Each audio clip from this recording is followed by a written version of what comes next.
top five segment. We try to close every show out with a top five list because it just brings out good conversation and some interesting takes, man. Because when you have two people that share different points of views on things, you get a good list, man. So today's top five segment, top five list, is the top five running backs in NFC North history. Now, keep in mind, this is a division that has wonderful coaches, wonderful players, man, and some really good running backs, man. You might Mm-hmm. know some people on the list, but like I said, it's not the top of the list that's important. It's the list in total. Because there's some Mm-hmm. guys underneath those top guys that you might have forgotten about, man. So hopefully you got your grandpa watching because it's gonna be an interesting list. All right, you start, bro. All right. So I've got a top five, but I do have an honorable mention because I feel like you just had to. I feel like this guy doesn't get talked about at all. It's probably one of the only modern guys. When I say modern, the modern era is anywhere from like the '60s on up. But when I say modern right now, I mean the last 10 years or so. So my Okay. honorable mention, I've got Matt Forte at honorable mention. I think Matt Forte was, dude, a freaking monster. Just consistently running for over 1,000 yards. That team they had with Jay Cutler, Brandon Marshall, guys like that, very underrated squad, but he's probably the most underrated piece on that team. I don't know why he's so underrated. Great player at Tulane, goes to Chicago and plugs right in. I don't remember him ever looking bad at all in his entire career. I've got him in as my honorable mention just out of respect. Okay. Now, some of these other guys, like he said, you got to get your grandpa off a few of them because you didn't watch a lot of these guys live unless you're 40 plus. So Right. at number five, I've got Gale Sayers at five. Okay. Okay. Guy's a rookie of the year. He's the youngest player to ever get put in the NFL Hall of Fame. He was very underrated at a time when the Bears were kind of at a rise. Before the 84, 85 Bears, really, really good player. Even had a movie about him and everything. Really good movie, though. If nobody's ever watched it, I think you guys should really check it out. But Gale Sayers, a really cool guy, really nice guy, really awesome player. I've got him at five. Okay. At number four, I've got Jim Taylor from Green Bay. We're Mm. going way back. We're going Bart Starr Okay. days. Okay. You brought up Okay. Vince Lombardi. The guy's got in an era that was so much different. The guy has over 8,000 yards rushing, five straight Pro Bowls, and a one-time first-time All-Pro. Dude, he was a really good tailback. To say we don't have a whole lot of great white tailbacks to speak of, Jim Taylor was hard-nosed. He was tough. He could run through you. He could run around you. Very underrated player in a time that most people probably watching this did not get a chance to really watch. But if you guys really have time, I'd really go back and watch some of his highlights. Jim Taylor is very underrated, in my opinion. Yeah. Now this is where Toss right. this is this is where this is where it gets interesting. This is where probably the most controversy is going to come up. I've got AP at three. Okay. Okay. Guy is a seven-time Pro Bowler, Offensive Player of the Year, Offensive Rookie of the Year. He won an NFL MVP. Not very often tailbacks, not as much anymore that tailbacks will win an MVP, but man, Adrian Peterson, one of the best runners I've ever watched. From college to the NFL, the guy was unstoppable. Could just do it, just could do it all. Could carry the entire franchise on his back. Like Dude, the 10 guy, years. he's been a journeyman in the last 5 years or so. With Adrian Peterson, dude, he's a first ballot Hall of Famer, awesome running back, tough as nails, probably one of the smoothest guys I've ever watched carry a ball for sure. Okay. Number two, I've got Barry at two. Mm. Okay. Dude's a 10-time Pro Bowler, 6-time first team All Pro. If he plays a little bit longer, I've got him at one. Barry Sanders, the most my opinion, the most prolific running back ever. Shifty, great breakaway speed, dude. He could break your ankles without even trying. Great speed, man. There's so many things you could say about Barry Sanders when he had nobody else around him. When Detroit just could not manage to put the right pieces around, questionably the best tailback of all time. It didn't matter who they were playing. It didn't matter if they were playing the number one ranked team or the last ranked team. He was going to have the same result. You were guaranteed 100 yards, if not more. and a lot of broken ankles and a lot of touchdowns, man. Barry Sanders, class act, career ended way too soon. Obviously, everybody has their own reasons. Pretty sure his body was starting to feel it in his knees for sure. But dude, Barry Sanders has every case to be number one. He's number two on my list, but man, it's by the skin of his teeth. Like it's right there. Okay. Okay. I've got Sweetness at number one, bro. You, Okay.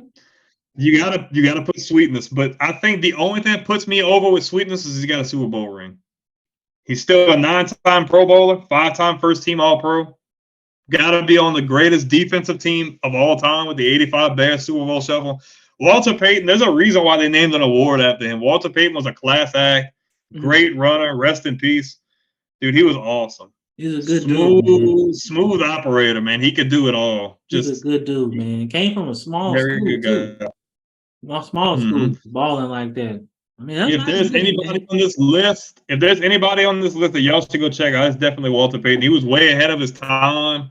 Man, just there's not enough you can say about that guy. I think he's definitely number one in my book. Not by much. It's literally neck and neck between him and Barry Sanders. But when I see a Super Bowl ring, I'm gonna obviously the defense was historic, but I'm gonna put Walter Payton at one. Okay. Okay. Man, all right, that was a good list, man. I'm Jim Taylor, man. Like I'm not even gonna lie, I loved him, loved him. So if I had to pick an honorable mention, that was my honorable mention right there. He was close. It was close, man. But all right, we're gonna.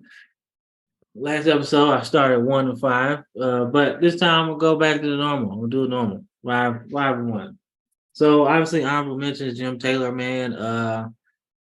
Gosh, him and his teammate who is on my list, they wreak havoc, man, on defenses, man. You couldn't stop them. It was simple, man. Simple, toss right, toss left, man. God, man. Some of the stories about Vince Lombardi breaking that play down, like John Madden said, he went to I guess a coaches conference, and Vince Lombardi talked for 12 hours about one play.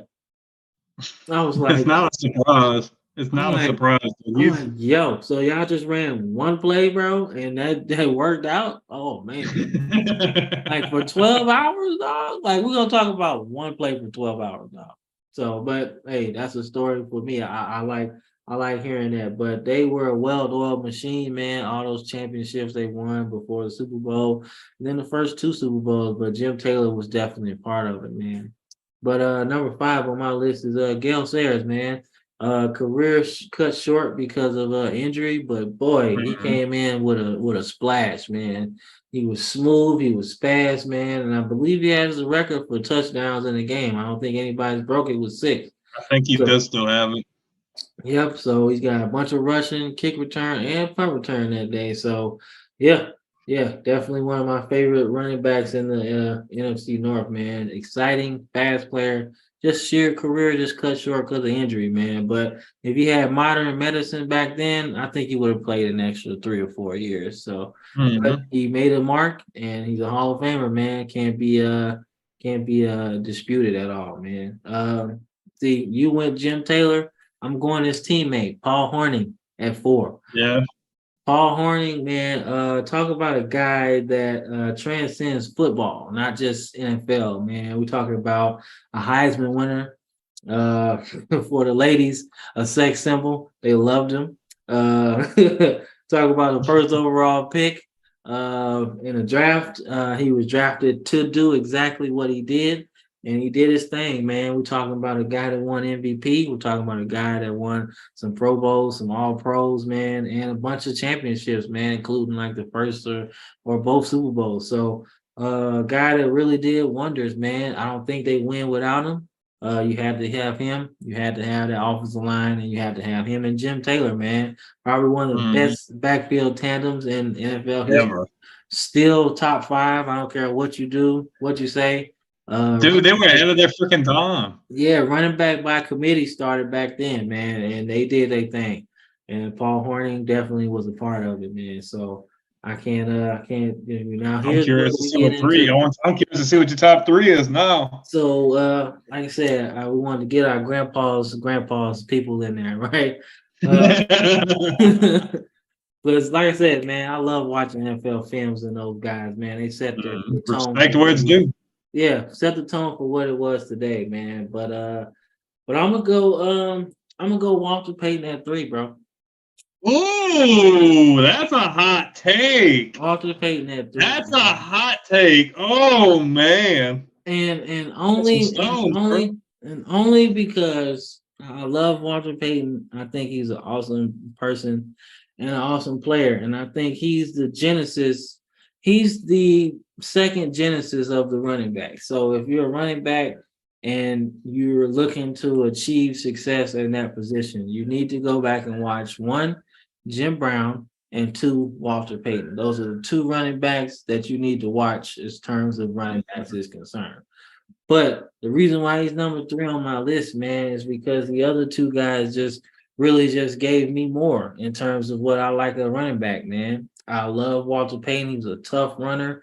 He did everything you needed to do as a running back, man. But I just felt like when I watched him, that running style is not conducive to winning all the time, man. And it break your body down. He's so important to it, to the running back thing. But he said he's an all-time lead rusher for a long time, and I love that. And he's a Super Bowl winning guy, man. But when you talk about that Super Bowl, you're not really talking about Walter Payton.